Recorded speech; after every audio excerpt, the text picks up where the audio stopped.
日本政府宣布将把124万吨核废水排进太平洋，被法国科学家认为是人类史上最大规模的污染海洋事件。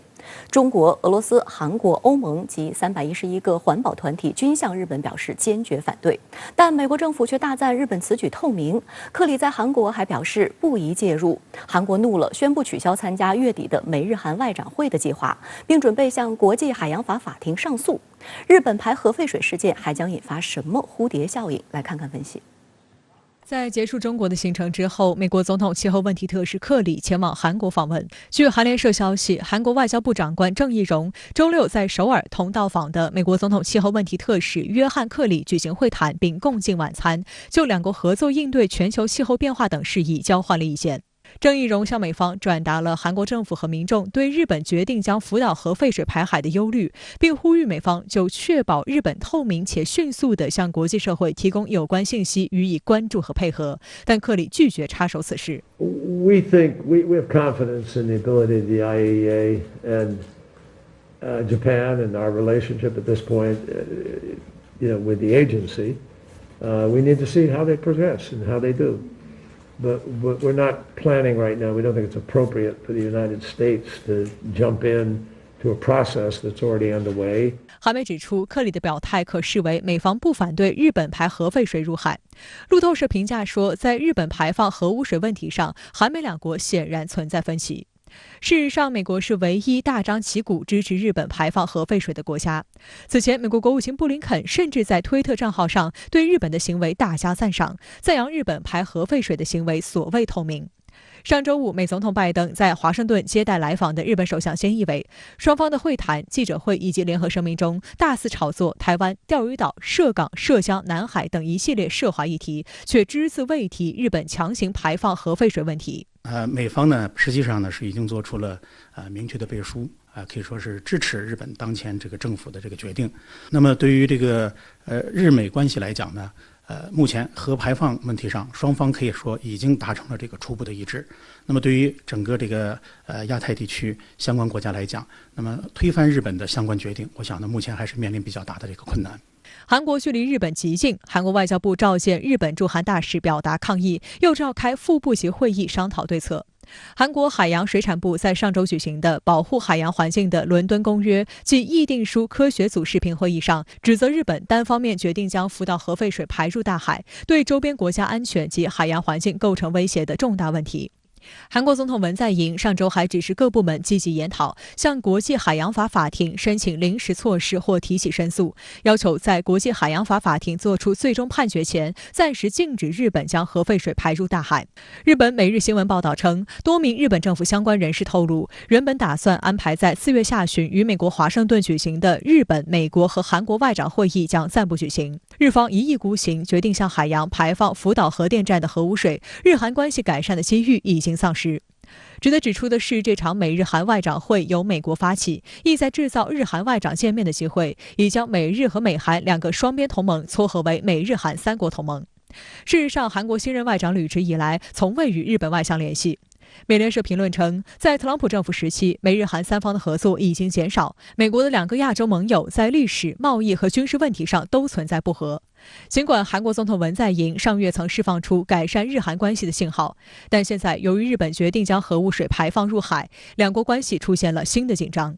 韩国青瓦台近日发布消息称，应美国总统拜登邀请，韩国总统文在寅将于5月底访问美国，双方正在就具体行程进行协调。届时，文在寅会否与拜登当面就日本排放核废水问题进行讨论，也是一大看点。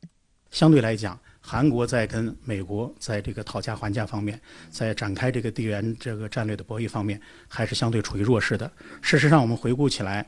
在特朗普时期，特朗普一度对韩方在这个经贸问题，在这个军费的分摊问题上都施加了这个巨大压力。我们也可以看到，韩国出于各种考虑，纷纷的是可以说是都选择了一个让步或者是立场软化的态度。自福岛核电站事故之后，日本政府不断给国民洗脑。最近民调显示，有51%的日本人支持向太平洋排放核废水，刚刚过半。有分析认为，这是菅义伟抓紧机会突然宣布排放核废水的所谓民意基础，而2年前支持的人仅有11%。在距离东京奥运不过100日的当下，日本政府为何要在这个时间点做出决定，引起不小讨论。日本媒体分析，在民意波动的考量上，现在做决定是上策。此外，取得美国的支持是日本一直以来的目的。就在日本宣布该消息的3天后，菅义伟就访问美国。如果外交上取得成果，官邸幕僚们也认为能将负面效应减到最小。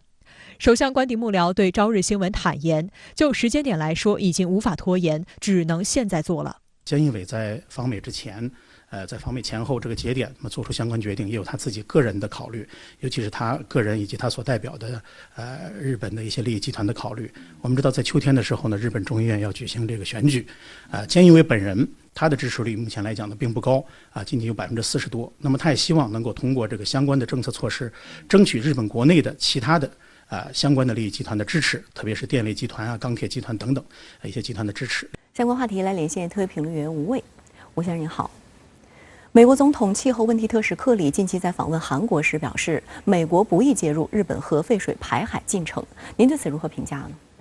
是的，美西，布林肯前脚对日本做法的所谓透明度表示感谢，美国食品药品管理局后脚就把一系列日本食品送进了黑名单，禁止进口。